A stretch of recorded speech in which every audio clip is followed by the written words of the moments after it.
Ang sarap!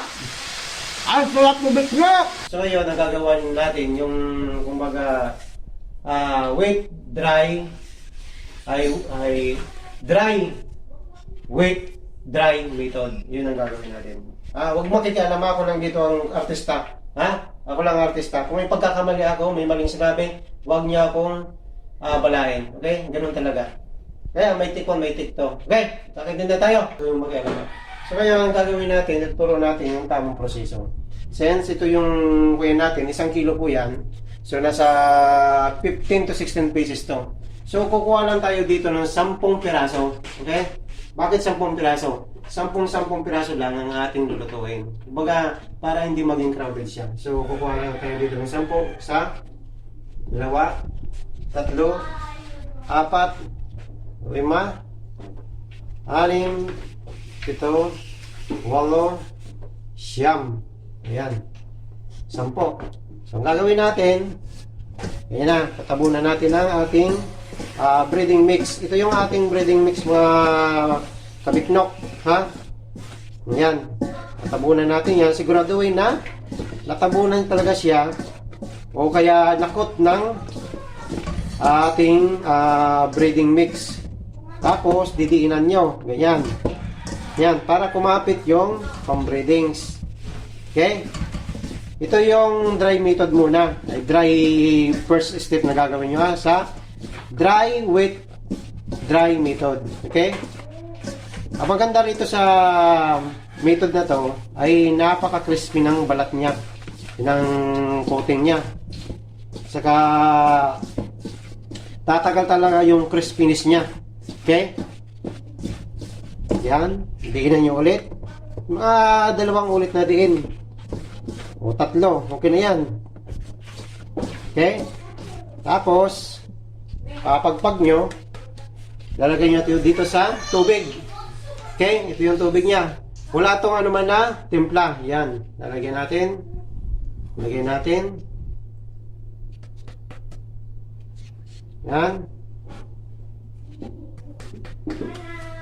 Lalagyan natin yan. Yan. Okay. Ito. Hanggang maubos. Ating mailagay yung 10 piraso. Bakit 10 lang ang ginawa natin? Kasi nga po, kapag natambay yung ating manok, nawawala yung pagiging flake niya. So ngayon, ganyan na. Tatanggalin nyo sa tubig. So make sure make sure na napatuloy nyo ng mahigi. Sabi, huwag maingay. Bibidyo rito eh. Yan. Sunod, tatabunan nyo ulit. Okay? Yan. Tatabunan ulit natin ang ating pang-breadings. Make sure na nababalot siya ng breadings. Yan. Siguraduhin na balot na balot po. Ha? Balot na balot. Hindi na tayo naglagay ng gloves kasi pambahay lang po to, ha. Sa amin lang po to. So, wala nang gloves po to. Yan.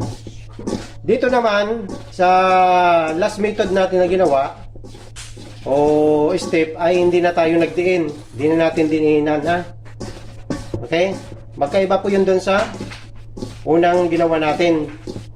Sa first step, hindi tayo, nagdiin tayo doon. Dito sa last na, yung dry step na last, ay hindi na tayo hindi na tayo nagdiin pa. Yan. Once na balot na, ganyan, pwede kayong mag-add ng harina ulit kung gusto nyo. Para siguradong kumapit talaga yung breadings. Nasa inyo na yan.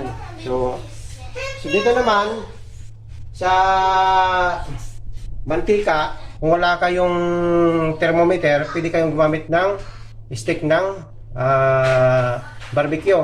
Kagayan ninyo, yan. Pag kumulo, ay bumula, ibig sabihin, kita nyo, bumula, di ba? Madilim lang kasi dito eh. Pag bumula, ibig sabihin, nasa tamang temperature na siya. 160 to 170 degree. Pero ako hanggang 160 lang. Pero kung marami kayong ilalagay, 170 degree. Okay? Nilagay natin dito. Okay? Make sure na tatakyak mo pa rin isa-isa. Ganyan. Yan. Okay? Lagyan natin. Yan. Magulo dito. Pasensya na, may mga bata na magugulo. Kaya talaga, may sarili akong yan. Yan. Lalagyan natin yan, isa-isa. Tatakpak rin, isa-isa.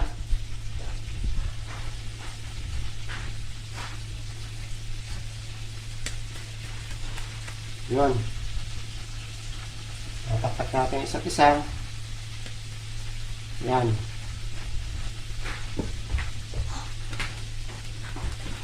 Okay. Tapos, yung last na batch natin, pwede na natin ito ilagay din dito. Okay? Para mabalot na rin siya ng arena.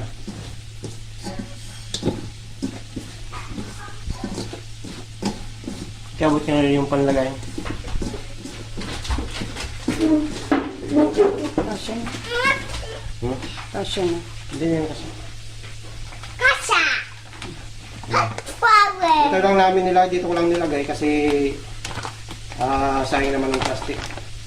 Amin naman yan eh. Yan, siguraduhin na balot na balot. Pag nakita nyo yung konti na lang, so Ganun maglagay ulit kayo. Yung kaninang ginawa natin, ganun ang gagawin din natin dito. Didiinan. Tapos, mga 3 ulit lang din, basta nabaliktad nyo. Yan. Okay. Lalagay natin dito. Isa-isa. Yan.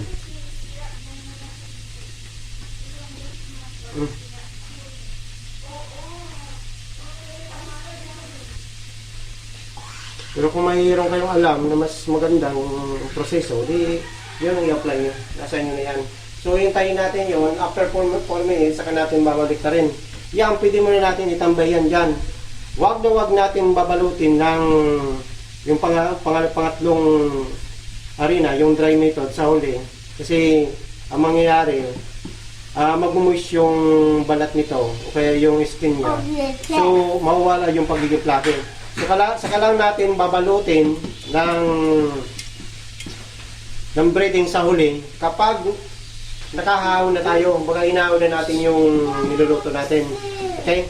Pangalawang batch. Okay. So ngayon, 4 minutes na. Saka natin siya babalik pa rin. Medyo crowded na nga rin to kasi nga malalaki yung hiwa natin ng manok. Okay? So kayo na lang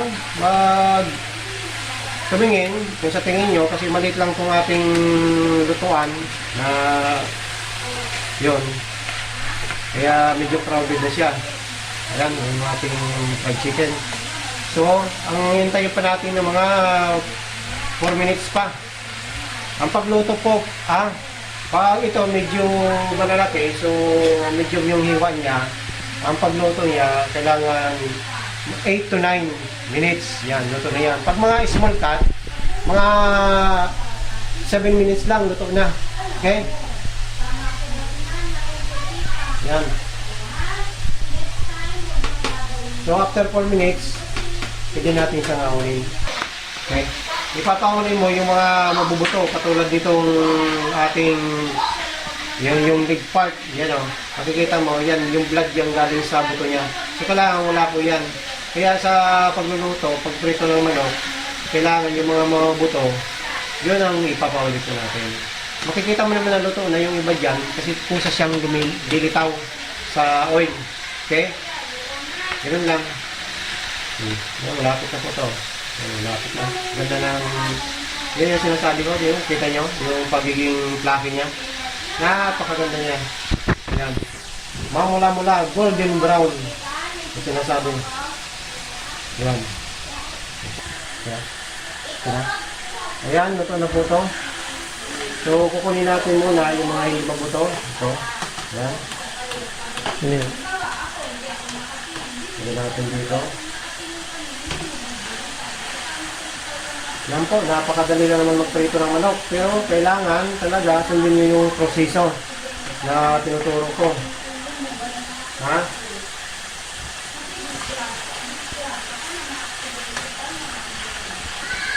Yan. Tapos, once na ako yan, pili nyo hinaan yung inyong gasol. Yan. Tapos, kailangan tanggalin yung mga latak para ma-maintain yung kumbaga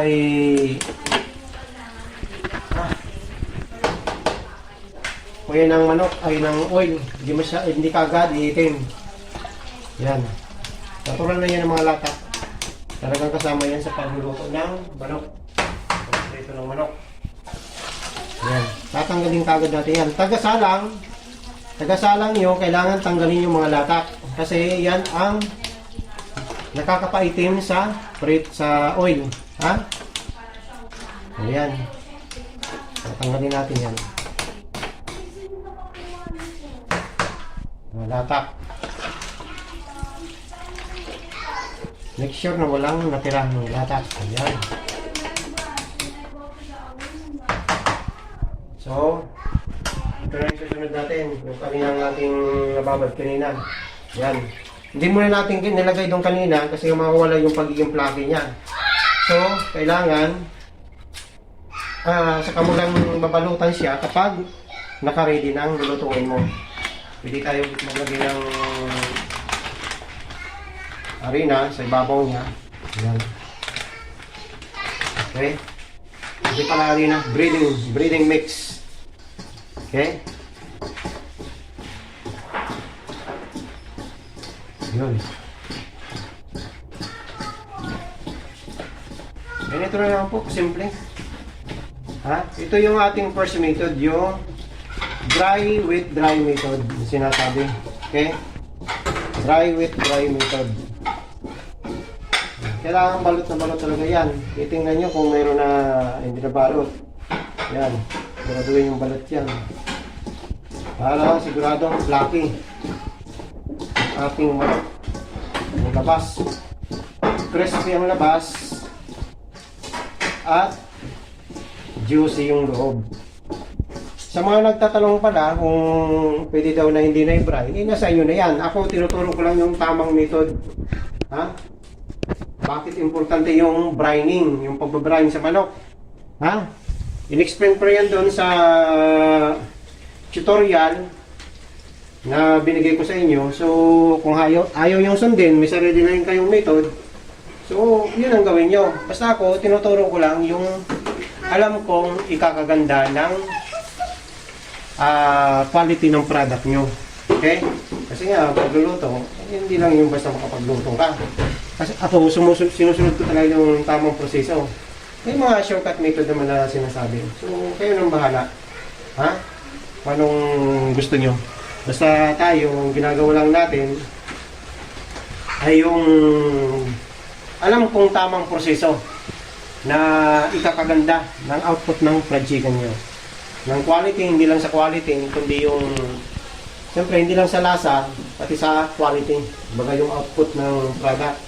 Siyempre, yung kalinisan din. Ha? Kasi yung brining po, mahalaga po yan. Kasi nga, yung brining, tinatanggal ng brining yung mga bakterya na nakakapit sa manok. Bukod sa, yung dugo talaga natatanggal pag brine mo yung manok. Talaga, kumbaga, yung namimintin nito, o kaya napoprolong yung lifespan ng manok. Ha? Saka, kung tingnan nyo yung hindi na-brine sa na-brine, pag hindi na-brine, lumiliit yung manok.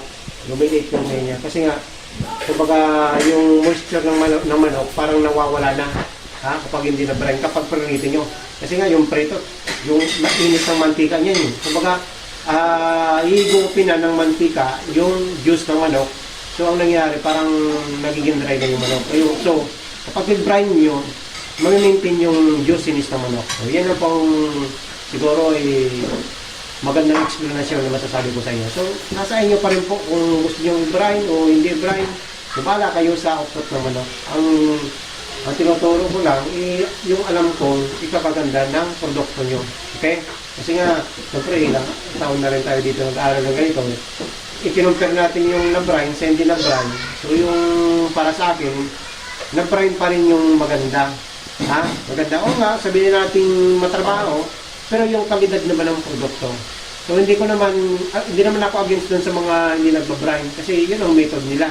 Sa akin iba naman. So kung sa akala nyo mas maganda yung method nila, yun ang sundan nyo. Ito naman kayo pinipilit ko. At ang tinuturo lang natin yung alam kong ikakaganda ng inyong produkto. Kumbaga, kasi in the future, sa pagtagal ng company nyo, kumbaga, mapapractice nyo na yung ganong method na alam nyo tama. So, yun ang kumbaga mag-earn ng advantage sa company nyo o sa produkto nyo. Hindi tayo yung shortcut method. Okay? So ngayon, hindi ko na ipapakita yung pagluto niyan. Papakita ko na lang sa inyo kung gaano ka-first yan, ha? Hugasan tayo ng kamay. Papakita ko lang sa inyo kung gaano ka-first itong ating fried chicken. Okay?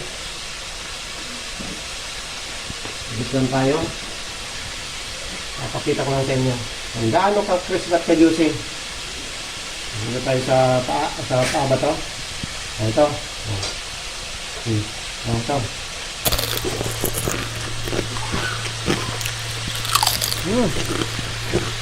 Grabe.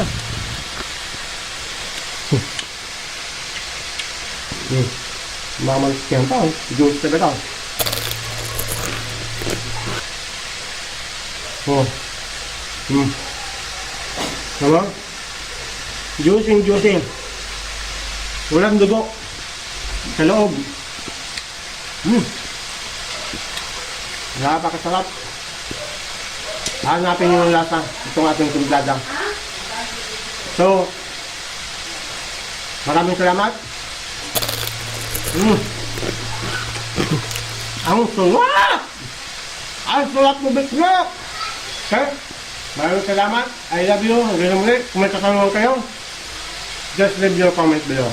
Okay? Maraming salamat po.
Sampulan natin kung talagang crunchy. Sampol.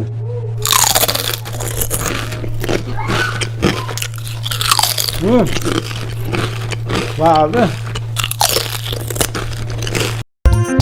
Kasha.